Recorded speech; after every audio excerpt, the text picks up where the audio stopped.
الذين يبخلون ويأمرون الناس بالبخل ومن يتول فإن الله هو الغني الحميد.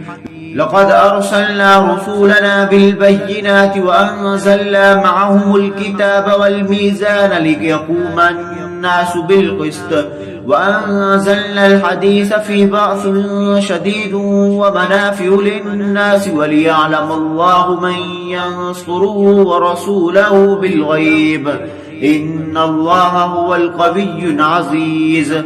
ولقد أرسلنا نوحا وإبراهيم وجعلنا في ذريتهما النبوة والكتاب فمنهم مهتد وكثير منهم فاسقون. ثم قفينا على آثارهم برسلنا وقفينا بعيسى ابن مريم وآتيناه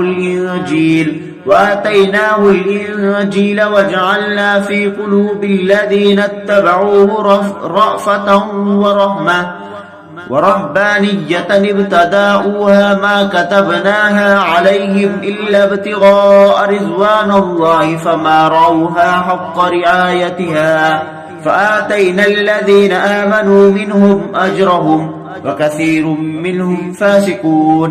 يا أيها الذين آمنوا اتقوا الله وآمنوا برسوله يؤتيكم كفلين من رحمته ويجعل لكم نورا تمشون به ويغفر لكم والله غفور رحيم.